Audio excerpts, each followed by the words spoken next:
بسم اللہ الرحمن الرحیم۔ گمنام ہیروز کے معزز ناظرین، السلام علیکم۔ آئیے چلتے ہیں کہانی کی طرف۔ اوازون نے کہا، مجھے ابھی تک موقع نہیں ملا تھا، ہم دوسرے معاملات میں الجھے ہوئے تھے۔ میں نہیں چاہوں گا کہ انابیلا سے کوئی بات چھپائی جائے، لہٰذا اسے بھی بتا دینا چاہیے کہ تمہارے اور عدنان کے ذائچے سے یہ ثابت ہو رہا ہے کہ تم دونوں ایک دوسرے کے ساتھ ازدواجی زندگی گزارو گے۔ وہ اب سے 15 برس کے بعد تمہارا شوہر ہوگا اور تم اس کی بیوی بن کر رہا کرو گی۔ انابیلا نے حیرانی سے کہا، عدنان تو ابھی پورے 4 برس کا بھی نہیں ہوا، اور تائشہ میرا خیال ہے کہ اس سے کافی بڑی ہے۔ ہاں، میں 14 برس کی ہوں، یعنی عدنان سے تقریباً 10 برس بڑی ہوں۔ پھر بھی ماما اور بھائی کہتے ہیں کہ 15 برس کے بعد عدنان ایک گبرو جوان ہوگا اور میں اس کے سامنے چھوٹی پڑ جاؤں گی۔ صرف اتنا ہی نہیں، میں اس کے ایک بیٹے کو جنم دوں گی اور وہ بیٹا انوپ کوف ہوگا، جو مر چکا ہے۔ وہ میرے بیٹے کی صورت میں دوبارہ جنم لے گا۔ انابیلا حیران ہو رہی تھی، یہ باتیں مضحکہ خیز تھیں، حیران کن تھیں، اس کے باوجود علم نجوم کے حساب سے ان دونوں کے ذائچوں کے مطابق درست تھیں۔ وہ تھوڑی دیر تک تائشہ کے باتیں کرتی رہی، پھر اس نے کہا، اوازون 2 گھنٹے بعد وہ طیارہ دوشام میں پہنچنے والا ہے۔ اس سے پہلے میں ذرا کبریا سے بات کرنا چاہتی ہوں، تاکہ اس کے دل میں اتنی جگہ بنا لوں کہ جب سونیا میرے خلاف اس سے کچھ کہے تو اس پر زیادہ اثر نہ ہو۔ مجھے یقین ہے کہ کبریا میری حمایت میں ہی بولے گا۔ میں 1 گھنٹے بعد تمہارے پاس آؤں گی۔ وہ وہاں سے خیال خانے کی پرواز کرتے ہوئے کبریا کے پاس پہنچی، پھر کہا، سانس نہ روکنا، میں ہوں۔ وہ مسکرا کر بولا، زہ نصیب، کیا آپ آ ہی گئے؟ خدا خیر کرے، کیا نئے تیر چلانے آئی ہو؟ تانے نہ دو، مجھے غصہ آ رہا ہے۔ میں نے جھگڑا کیا تو تمہیں بھی غصہ آ گیا، تم نے بھی جھگڑا کیا۔ کیا ایک گرم ہو تو دوسرے کو نرم نہیں ہونا چاہیے؟ کیا ایسے میں انہیں جھگڑا کرنا اور الگ ہو جانا چاہیے؟ تعجب ہے، تم خالص بیویوں والی زبان استعمال کر رہی ہو۔ سچ بتاؤ، کیا سوچ کر آئی ہو؟ محبت میں سوچ سمجھ کر قدم نہیں اٹھائے جاتے، میں بے اختیار چلی آئی ہوں۔ دل صاف ہو گیا ہے، اس لیے آئی ہو۔ کیا تمہیں یہ یاد ہے کہ تم یہودی ہو اور میں مسلمان ہوں؟ ایسا نہ ہو کہ بعد میں پھر تمہیں یاد آئے، پھر تم جھگڑا کرو۔ پلیز مجھے تانے نہ دو، میں ایسے کسی موضوع پر آئندہ بحث نہیں کروں گی جس سے جھگڑا پیدا ہوتا ہے۔ محبت میں کبھی کبھی اختلافات پیدا ہونے چاہیے، کبھی کبھی ضد بحث ہوتی رہے تو محبت بڑھتی ہے، لیکن شرط یہ ہے کہ دونوں طرف سے دلوں میں سچائی ہو، اور ہمارے تمہارے دلوں میں اس وقت تک سچائی نہیں ہو سکتی جب کہ مذہب اور خدا ایک نہ ہو۔ کیا تم یہ چاہتے ہو کہ تم سے محبت بھی کروں، تمہیں اپنا دل و جسم بھی دیتی رہوں اور اپنا مذہب بھی تبدیل کر لوں؟ محبت ہم کر رہے ہیں، تم نے اپنا دل بھی دیا ہے اور اپنا جسم بھی میرے حوالے کیا ہے۔ اب مجھے دینے کے لیے تمہارے پاس کچھ نہیں رہا، لیکن میں تمہیں بہت کچھ دے سکتا ہوں۔ میں سننا چاہوں گی کہ تم مجھے کیا دینا چاہتے ہو۔ اگر تم اپنا مذہب تبدیل کر لو، دین اسلام قبول کر لو، تو ہمارے درمیان پھر کبھی جھگڑے فساد نہیں ہوں گے۔ پہلی بات تو یہ۔ دوسری بات یہ کہ اس کے عوض میں تمہیں ایسی خوشی دوں گا جس کی تم توقع بھی نہیں کر سکتی۔ تم مان لو گی کہ میں انصاف پسند ہوں۔ اگر کسی یہودی لڑکی کو اپنے دین میں لے کر آتا ہوں تو اپنے گھر کی مسلمان لڑکی کو بھی اجازت دے سکتا ہوں کہ وہ کسی یہودی سے شادی کرے اور اپنا مذہب تبدیل کر کے اس کے ساتھ یہودی بن کر زندگی گزارے۔ وہ یک بار کی حیرت اور مسرت سے بولی، کبریا، یہ تم کیا کہہ رہے ہو؟ میں انصاف کے تقاضے پورے کرنا چاہتا ہوں۔ جب تم ایک مسلمان کی خاطر اپنا مذہب تبدیل کر سکتی ہو تو پھر مسلمان لڑکی کسی یہودی کی خاطر اپنا مذہب کیوں تبدیل نہیں کر سکتی؟ اور اگر وہ ایسا نہیں کر سکتی اور ہم اسے روکتے ہیں تو اس کا مطلب یہ ہے کہ انصاف کے تقاضے پورے نہیں کرتے اور خود غرضی کا مظاہرہ کرتے ہیں۔ وہ خوشی سے نہال ہو کر بولی، او کبریا، تم تو میری امید اور توقع سے بھی زیادہ سچے عاشق ثابت ہو رہے ہو۔ جب تم سے میرا جھگڑا ہوا اور میں تمہیں چھوڑ کر چلا آیا، تب سے میں یہ سوچ رہا ہوں کہ تم اپنی جگہ درست تھی، میں اپنی جگہ درست ہوں۔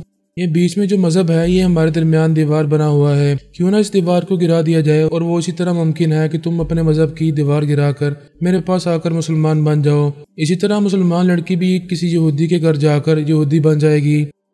انابیلا نے انجان بن کر پوچھا، تم اپنے کس گھر کی لڑکی کی بات کر رہے ہو؟ شاید تمہیں پتہ نہیں ہے کہ اوازون نے سسٹر الپا کی بیٹی کا رشتہ طلب کیا ہے۔ بھائی پارس اور الپا دونوں ہی انکار کر رہے ہیں۔ میں اس سلسلے میں ان سے بحث کر رہا ہوں اور انہیں مثالیں دے رہا ہوں کہ سسٹر خود یہودی ہیں لیکن میرے بھائی سے منسوب تو رہی ہیں۔ ان کے لیے ایک بیٹی بھی پیدا کی ہے، انامیریا بھی یہودی ہے اور وہ پورس بھائی سے محبت کر رہی ہے۔ اسی طرح تم بھی یہودی ہو کر مجھے دل و جان سے چاہتی ہو، پھر ایک مسلمان لڑکی کسی یہودی سے محبت کیوں نہیں کر سکتی؟ وہ خوشی سے کھل گئی، کہنے لگی، اتنا پیار کروں گی کہ تم دیوانے ہو جاؤ گے۔ تم واقعی میرے آئیڈیل ہم مزاج ہو اور انصاف پسند ہو۔ میں نے تم سے کچھ نہیں کہا، تم خود ہی اپنے دل و دماغ سے سوچ کر انصاف کی باتیں کر رہے ہو۔ وہ خوشی کے مارے بولتی جا رہی تھی۔ کبریا نے کہا، میں چاہتا ہوں کہ ہم ایک مثالی زندگی گزاریں، ایک دوسرے کے مزاج کو سمجھتے رہیں اور کبھی کسی سے کوئی بات نہ چھپائیں، ایک دوسرے پر اعتماد کریں اور ایک دوسرے کے رازدار بن کر زندگی گزارتے رہیں۔ ہائے کبریا، جو کچھ میرے دل میں ہے وہ تمہاری زبان پر آ رہا ہے، تم میرے دل کی زبان بولنے لگے ہو۔ محبت اسی کو کہتے ہیں کہ ایک دوسرے کے اندر ڈوب کر ایک دوسرے کے دل کی باتیں کہی جائیں۔ ہم ایک کام بڑی رازداری سے کرنا چاہتے ہیں، کیا تم میرا ساتھ دو گی؟ کیسی باتیں کرتے ہو، میں تمہارا ساتھ نہیں دوں گی تو اور کون دے گا؟ بولو کیا کام ہے؟ ہم بڑی خاموشی سے کسی نہ کسی طرح آوازون سے رابطہ کریں۔ انوشے یعنی الپا کی بیٹی بھی ابھی 7 برس کی ہے۔ جب تک وہ بالغ و سمجھدار ہوگی اس وقت تک ہم آوازون کے مزاج کو سمجھیں گے، اس سے دوستی کریں گے، اس سے دوستی اور محبت بڑھتی رہے گی۔ ہم پارس بھائی اور سسٹر الپا کو اس رشتے کے لیے قائل کرتے رہیں گے۔ اگر وہ قائل نہیں ہوئے تو اب بھی انوشے اور آوازون میں اتنی انڈرسٹینڈنگ پیدا ہو جائے گی، ایک دوسرے کو اس طرح چاہنے لگیں گے کہ خود ہی اپنی زندگی کا فیصلہ کریں گے۔ وہ خوشی سے نہال ہو رہی تھی، کہہ رہی تھی یہ تو بہت ہی اچھی تدبیر ہے، ہم ابھی سے ان دونوں کے لیے راستے ہموار کرتے جائیں گے۔ اس کے لیے لازمی ہے کہ کسی طرح ہم آوازون سے رابطہ کریں۔ تم اس فیملی سے تعلق رکھتی ہو، تم تو یقیناً ان میں سے کسی ایک سے رابطہ کر سکتی ہو۔ وہ چہ کر بولی، میرا ان کے ساتھ رابطہ ہے۔ میں نے تمہیں یہ بات اس لیے نہیں بتائی تھی کہ تم نے اپنا دل کھول کر میرے سامنے نہیں رکھا تھا۔ آج تمہارے دل و دماغ کھلی کتاب کی طرح میرے سامنے ہیں۔ اب میں تم پر آنکھیں بند کر کے اعتماد کروں گی، آوازون سے تمہاری ملاقات کراؤں گی۔ انابیلا، میں نے آوازون کے بارے میں سنا ہے کہ وہ تمہاری سوتیلی ماں ایڈنا کوف اور تمہارے سوتیلے بھائی ولاڈیمیر کا دشمن ہے، بلکہ اس کی دشمنی خاندانی ہے جو ایک طویل عرصے سے چلی آ رہی ہے۔ ایسی کوئی بات نہیں ہے، یہ راز کوئی نہیں جانتا کہ میری سوتیلی ماں ایڈنا کوف پہلے آوازون سوم کی بیوی تھی۔ اس نے اس کے بیٹے چیخوف آوازون کو جنم دیا تھا، اس کے بعد وہ راسپوٹین سوم سے منسوب ہو گئی تھی۔ یہ ایک طویل روداد ہے۔ اس کا مطلب یہ ہوا کہ موجودہ آوازون تمہاری موجودہ ماں ایڈنا کوف کا بیٹا ہے۔ ہاں، ایڈنا کوف نے پہلے ایک بیٹے کو جنم دیا تھا، اس کا نام چیخوف آوازون ہے۔ پھر راسپوٹین سے شادی کرنے کے بعد اس کے ایک بیٹے انوپ کوف کو جنم دیا تو وہ پیدائشی بیمار تھا، ابھی 1 دن پہلے وہ مر چکا ہے۔ اس کے علاوہ 2 بیٹیوں کو جنم دیا تھا، ان میں سے ایک شادی شدہ ہے اور اپنے طور پر زندگی گزار رہی ہے۔ دوسری بیٹی تاشا ہے، وہ 14 برس کی ہے۔ اتنی سی عمر میں اس نے ٹیلی پیتھی اور پورے سرال علوم سیکھ لیے اور سیکھتی جا رہی ہے۔ یہ اچھا ہے کہ تم ان کے بارے میں مکمل معلومات رکھتی ہو، لیکن ایک بات کھٹک رہی ہے۔ وہ بات کیا ہے؟ میں تمہارے دل سے ہر شک و شبے کو مٹاؤں گی اور ان کے بارے میں پوری تفصیلات بیان کروں گی۔ بات یہ ہے کہ ایڈنا کوف اور اس کی اولاد سبھی تمہارے سوتیلے ہیں، کیا ان سے ہماری دوستی اور رشتہ داری ہو سکے گی؟ کیسی باتیں کرتے ہو؟ یوں سمجھو کہ دوستی ہو چکی ہے اور رشتہ داری بھی ہو جائے گی۔ کبریا نے حیرانی ظاہر کی، دوستی کیسے ہو گئی ہے؟ میں نے ان کا ایسا اعتماد حاصل کیا ہے کہ اب وہ مجھ پر اندھا اعتماد کرتے رہیں گے۔ تم نے آخر ایسا کیا کیا ہے؟ چونکہ تم اپنا دل و دماغ کھول کر میرے سامنے رکھ چکے ہو، اپنے منصوبے ظاہر کر چکے ہو اور صدقے دل سے اس پر عمل کرنا چاہتے ہو، اس لیے میں تمہیں بتا دوں کہ ایڈنا کوف آوازون اور تاشا یہ کبھی نہیں چاہتے کہ عدنان کو ولاڈیمیر نقصان پہنچائے۔ وہ اسے ولاڈیمیر سے بچا رہے ہیں، اس کی حفاظت کر رہے ہیں۔ اس وقت بھی وہ لوگ پریشان تھے کہ ماما عدنان کو لے جا رہی ہیں تو وہ راستے میں کہیں بھی عدنان کو نقصان پہنچا سکتا ہے۔ تب میں نے اس سے کہا تھا کہ میں آوازون کو اس طیارے میں پہنچا سکتی ہوں جس میں عدنان سفر کر رہا ہے، وہاں پہنچ کر وہ عدنان کی حفاظت کرے گا۔ اگرچہ ماما اور ہمارے ٹیلی پیتھی جاننے والے اس کی حفاظت کر رہے ہیں، لیکن حفاظت کرنے والوں میں آوازون کا بھی اضافہ ہو جائے تو اچھی بات ہے۔ پھر اس نے کبریا سے پوچھا، تم میری بات سمجھ رہے ہو؟ کیا یہ میں نے اچھا نہیں کیا کہ عدنان کی حفاظت کے لیے آوازون کو بھی طیارے میں پہنچا دیا؟ یہ تم نے بہت ہی ذہانت کا ثبوت دیا ہے۔ میرے بھتیجے کی حفاظت کے لیے ایسی تدبیر پر عمل کر رہی ہو تو میں برا کیوں مانوں گا؟ وہ خوش ہو کر بولی، کبریا تم بہت ذہین ہو، بڑی ذہانت سے ہر بات کو سمجھتے ہو۔ یہی بات اگر میں کسی اور سے کہتی تو وہ کبھی اس بات سے قائل نہ ہوتا کہ آوازون جیسے دشمن کو عدنان کی حفاظت کے لیے جہاز میں پہنچایا جائے، جبکہ میں اچھی طرح جانتی ہوں کہ آوازون دشمن نہیں ہے بلکہ عدنان کا محافظ ہے۔ 15 برس بعد یہی عدنان اس کا بہنوئی بننے والا ہے۔ کبریا نے شدید حیرانی سے پوچھا، اس کا مطلب کیا ہوا؟ 15 برس کے بعد ہمارا عدنان اس کا بہنوئی کیسے بنے گا؟ اس کی ایسی اور کون سی بہن ہے؟ میں نے بھی کہا تھا کہ تاشا 14 برس کی ہے۔ ان کے پراسرار علوم نے بتایا ہے کہ تاشا اور عدنان کا ذائچہ اس قدر ملتا ہے کہ ان دونوں کو ازدواجی زندگی گزارنی چاہیے۔ ان کے ایک ہو جانے سے اس خاندان کو بہت عروج حاصل ہوگا اور تاشا عدنان کے ساتھ زندگی گزارتے ہوئے پوری دنیا پر حکومت کرے گی، تمام ٹیلی پیتھی جانے والوں کو اپنا زیر اثر رکھے گی۔ پھر تو ہمارا عدنان اس کے لیے بہت ضروری ہو گیا ہے، اتنا ضروری ہو گیا ہے کہ سانس لینے کے بعد ان کی دوسری اہم ضرورت صرف عدنان ہے۔ ایک اور حیرانی کی بات بتاؤں؟ ہاں بولو، آج تو تم حیران پر حیران کیے جا رہی ہو۔ ان کے پراسرار علوم نے یہ بھی بتایا ہے کہ 24 گھنٹے پہلے ان کا جو بیٹا انوپ کوف مر چکا ہے، وہ 15 برس بعد پھر پیدا ہوگا اور اسے تاشا جنم دے گی۔ وہ انوپ کوف مرنے کے بعد پھر اس دنیا میں آئے گا۔ یہ بہت ہی حیران کرنے والی اور ناقابل یقین بات ہے۔ ان کے پورے سرال علوم یہ کہتے ہیں تو شاید یہی ہوگا۔ ایسا ضرور ہوگا، میرے اس خاندان سے تعلقات ہیں، میں نے بھی بچپن سے سارے پراسرار علوم سیکھے ہیں اور میں جانتی ہوں کہ جو معلومات ان علوم کے ذریعے حاصل ہوتی ہیں وہ غلط نہیں ہوتی، وہ اپنے صحیح وقت پر ضرور ثابت ہوتی ہیں۔ کبریا نے ٹھہرے ہوئے لہجے میں الفاظ کو چباتے ہوئے کہا، انابیلا، تمہارے اور ہمارے درمیان ایک بہت بڑی رکاوٹ ہے۔ کیسی رکاوٹ؟ وہ رکاوٹ ہے خیر و شر کی۔ خیر کہاں ہے اور شر کہاں ہے؟ وہ پریشان ہو کر بولی، تم خیر و شر کی بات درمیان میں کیوں لے آئے ہو؟ اس لیے کہ ہمیں زندگی گزارنے کے لیے کوئی ایک راستہ اختیار کرنا پڑتا ہے، خیر کا یا شر کا۔ شر تمہارے ساتھ بچپن سے لگا ہوا ہے، تم اسی راستے پر چلتی ہوئی آئی ہو اور میں بچپن سے خیر کے راستے پر چلتا ہوا آیا ہوں۔ یہیں سے ہمارے اور تمہارے مذہبی معاملات شروع ہوتے ہیں اور اس کے ساتھ اختلافات بھی شروع ہو جاتے ہیں۔ یہ تم پھر اختلافات کی باتیں شروع کر رہے ہو۔ میں یہ بات شروع نہیں کروں گا، تم صرف ایک بات کا جواب دو کہ روحانیت اور کالا جادو یکساں کیسے ہو سکتے ہیں؟ ایمان اور شیطان، خیر و شر ایک دوسرے کی ضد ہیں، یہ ایک جگہ کیسے رہ سکتے ہیں؟ ابھی تو تم نے کہا تھا کہ اوازون سے الپا کی بیٹی یعنی تمہاری بھتیجی انوشے کا رشتہ ہو سکتا ہے۔ یہ میں نے اس لیے کہا تھا کہ تمہارے اندر کی بدنیتی اور خباثت کو کھرچ کر نکال سکوں۔ اگر میں یہ حکمت عملی اختیار نہ کرتا تو تم کبھی اعتراف نہ کرتی کہ تم نے ماما کو بہت زبردست دھوکہ دیا اور اوازون کو بھی اس تیارے میں پہنچایا۔ یہ دھوکہ نہیں تھا، تم اس بات کو تسلیم کر چکے ہو کہ میں عدنان کی حفاظت کے لیے اوازون کو وہاں لے گئی تھی۔ دیکھو انابیلا، جب عدنان کی حفاظت کے لیے میری ماما جیسی ناقابل شکست عورت موجود تھی اور ہمارے تمام ٹیلی پیتھی جانے والے وہاں موجود تھے، تو کیا ہم ان کی موجودگی میں کسی اوازون کی مدد چاہیں گے؟ تم ہماری مدد کرنا چاہتی ہو، ہمارے ساتھ نیکی کرنا چاہتی ہو۔ اگر یہ نیکی تھی تو تم نے صاف طور پر ماما کو کیوں نہیں بتایا کہ تم اوازون کو وہاں لے کر آئی ہو؟ تم نے یہ بات ان سے چھپائی، جانتی تھی کہ وہ اوازون کی موجودگی کو وہاں پسند نہیں کریں گی اور تمہارے اس عمل سے اختلاف کریں گی۔ تم یہ سب کچھ جانتی تھی، اس لیے تم نے ماما سے جھوٹ کہا، دھوکہ دیا اور اوازون کو وہاں پہنچا دیا۔ تم بھی اب تک مجھ سے جھوٹ بول رہے تھے، دھوکہ دے رہے تھے، باتیں بنا کر میری اندر کی باتیں نکال رہے تھے۔ ہاں، میری ماما نے مجھ سے کہا تھا کہ میں تم سے رابطہ کروں اور حقیقت معلوم کروں کہ تم دوہری چالیں کیوں چل رہی ہو، ماما سے جھوٹی باتیں کیوں کر رہی ہو۔ تمہاری یہ چوری پکڑی گئی ہے، تم نے ماما سے کچھ جھوٹی باتیں کی تھی، ان کی تصدیق ہو گئی اور تمہارا جھوٹ سامنے آ گیا، اور بہت کچھ معلوم کرنا تھا وہ میں معلوم کر چکا ہوں۔ وہ غصے سے چیخنے لگی، I hate you, you are a liar, تم بہت جھوٹے ہو، بدماش ہو، فریبی ہو، تم نے مجھ سے چیٹنگ کی ہے، میں تمہیں کبھی معاف نہیں کروں گی، آئی hate you, I hate you. وہ غصے سے چیختی ہوئی اس کے دماغ سے چلی گئی۔ کالیا سرانی خوفزدہ تھا، وہ سوچ بھی نہیں سکتا تھا کہ سمر سلطانہ کی کلائی پکڑنے جائے گا تو ایک دم سے اچھل کر یوں دور جا گرے گا جیسے کسی نے اٹھا کر پھینک دیا ہو۔ وہ فرش پر گرنے کے بعد وہیں پڑا رہ گیا تھا، اس نے پھر وہاں سے اٹھنے کی جرت نہیں کی تھی۔ پروان نے سمر سلطانہ سے آ کر کہا، میں کالیا کے خیالات پڑھ چکا ہوں، وہ تم سے بری طرح خوفزدہ ہے، اب تمہیں ہاتھ بھی نہیں لگائے گا، پھر بھی اس سے محتاط رہو۔ میں خیال خوانی کے ذریعے چنڈال کے پاس جا رہا ہوں، دیکھتا ہوں کہ واقعی وہ پاگل خانے میں ہے یا کوئی نیا ڈرامہ پلے کیا جا رہا ہے۔ ہاں، یہ سبھی فراڈ ہے، خدا کے لیے اچھی طرح معلوم کرو کہ جو ٹیلی پیتھی جانے والا مہادیو بھاٹیا آیا تھا یہ چنڈال کا آدمی ہے۔ انیتا بھی اس سے بہت متاثر ہے، ان سب کی ملی بھگت سے تمہیں نقصان پہنچ سکتا ہے۔ تم بالکل فکر نہ کرو، میں تم پر آنچ بھی نہیں آنے دوں گا، ابھی تھوڑی دیر بعد تمہارے پاس آؤں گا، کیا تم مجھے دماغ میں آنے دو گی؟ ہاں، اب تو حالات ایسے ہیں کہ میں تمہیں آنے سے نہیں روکوں گی، یہ دھڑکا لگا رہے گا کہ کہیں وہ مہادیو بھاٹیا مجھے ہیرا پھیری سے نقصان نہ پہنچا دے۔ وہ کچھ بھی نہیں کرے گا، اطمینان رکھو، میں بھی تھوڑی دیر بعد آ رہا ہوں۔ وہ دماغی طور پر حاضر ہو گیا، پھر فون کے ذریعے پاگل خانے کے ڈاکٹر سے رابطہ کیا۔ ڈاکٹر نے پوچھا، ہیلو، تم کون ہو؟